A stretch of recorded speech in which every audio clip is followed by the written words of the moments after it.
Game over. Hey, hi, hello, welcome to Movie Deathmatch Beatdown, where I talk about movies while playing video games. Today's game is Halo 4, which has been very, very laggy today, so I'm not going to do well playing it for once. And I'm going to be talking about Foxcatcher, which is a good movie for once. Though, saying that it's Oscar award season sort of thing, so most of the movies I'll be watching are going to be good ones, so spoiler alert. And Foxcatcher is a new Bennett Miller movie. He did Capote and he did Moneyball, I believe, and some other stuff. And this is a movie about wrestling and ambition and betrayal and jealousy and all sorts of things.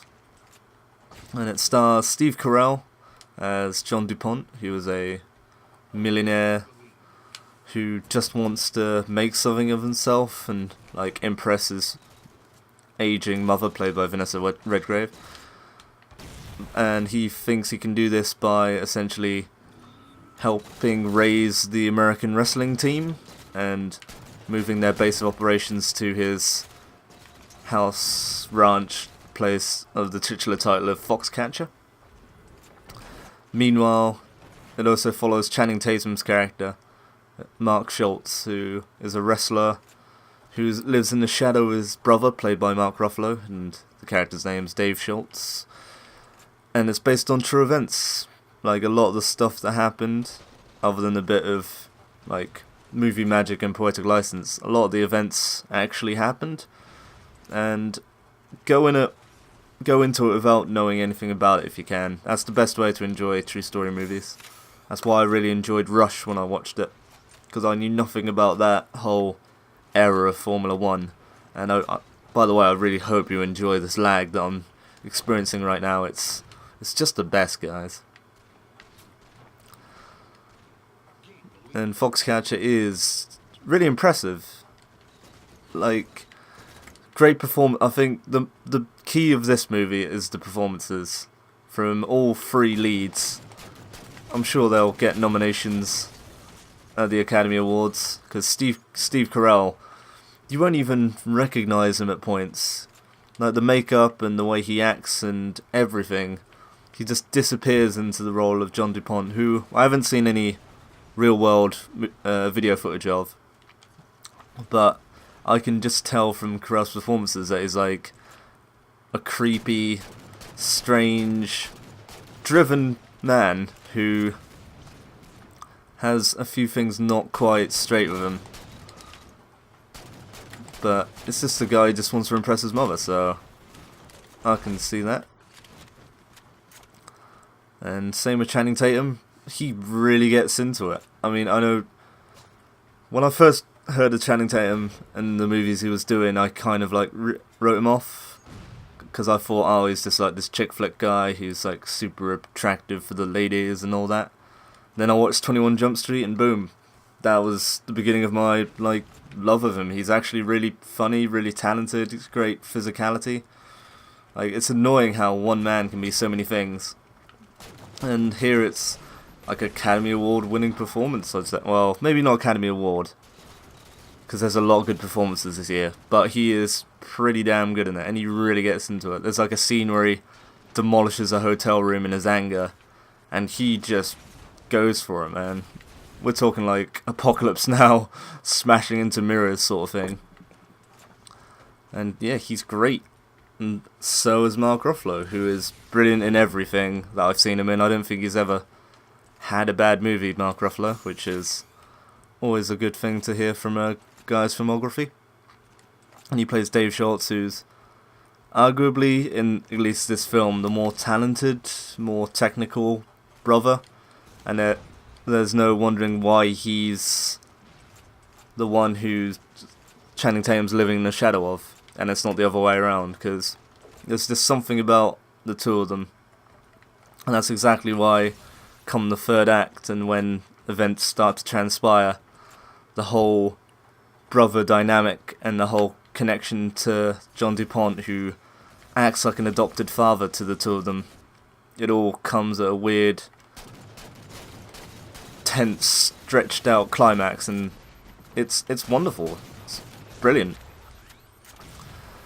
It does have some problems to it though, and much like this laggy game, sometimes you don't really get to where you want it to go.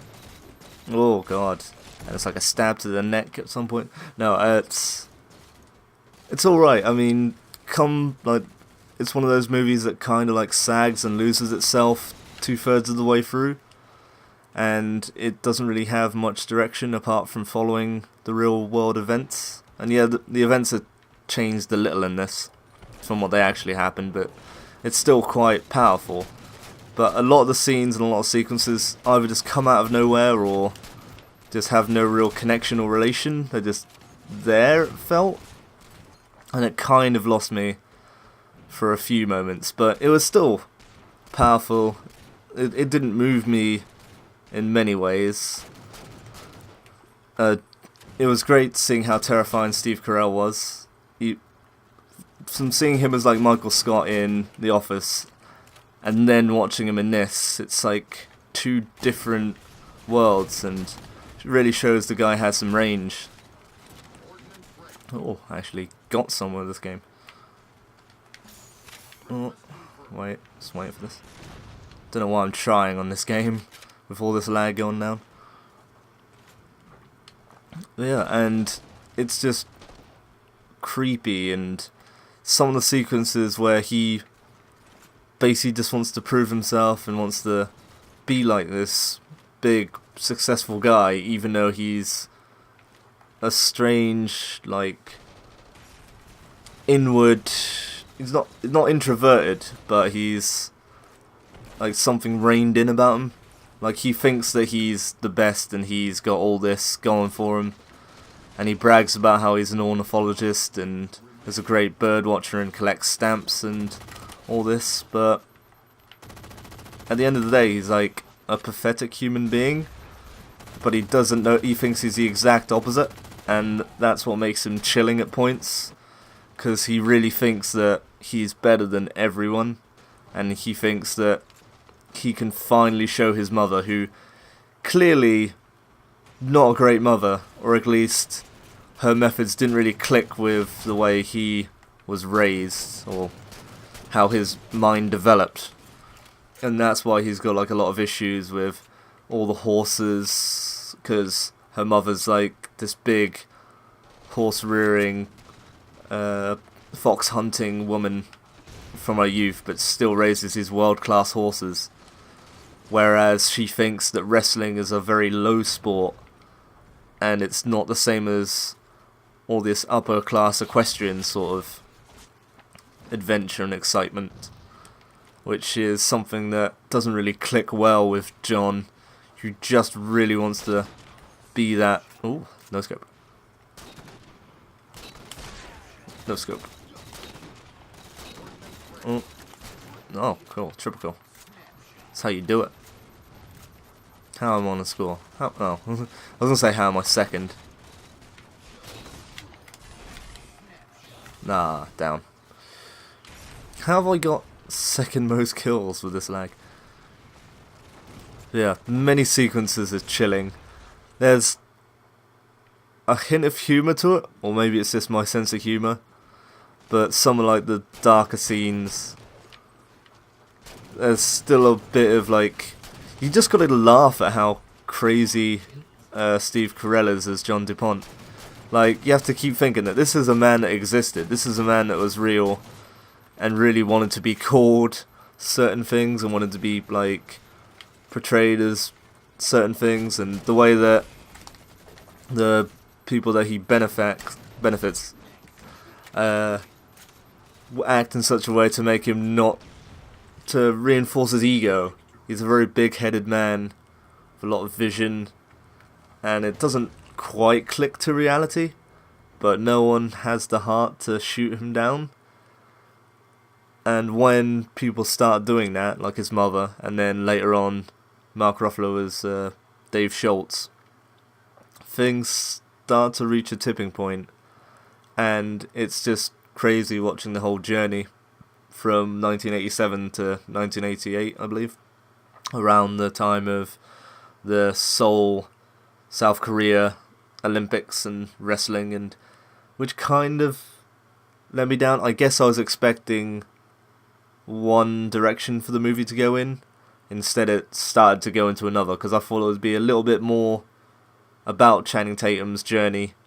But then it forgets that, and it focuses more on John DuPont and then Dave Schultz, which is okay. It's perfectly fine. But it kind of like diverts in such a way where it doesn't lose me, but I was like, oh, okay, this is what the movie's really about. I better readjust my senses to that as opposed to this. But it's still good. It's not 5 stars, and it's not really 4.5. But it is a very strong 4-star film. Like, it's got brilliant performances. Cinematography's great. It's very chilling. It's got a fair bit of range to it. Steve Carell is fantastic. I don't know, maybe he could get Best Actor or Best Supporting Actor. I'm not sure what they'd class him as. And Tatum's great. I don't think he's award-winning good, and probably not Mark Ruffalo either. But it works, it clicks.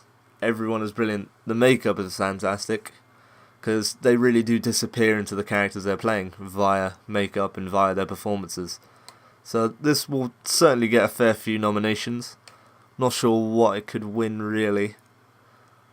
Maybe some Best Actor, maybe Best Original Screenplay, but that's all up in the air. I'll probably discuss Oscars and awards and how they don't really mean anything, and it's all political, as everyone seems to say.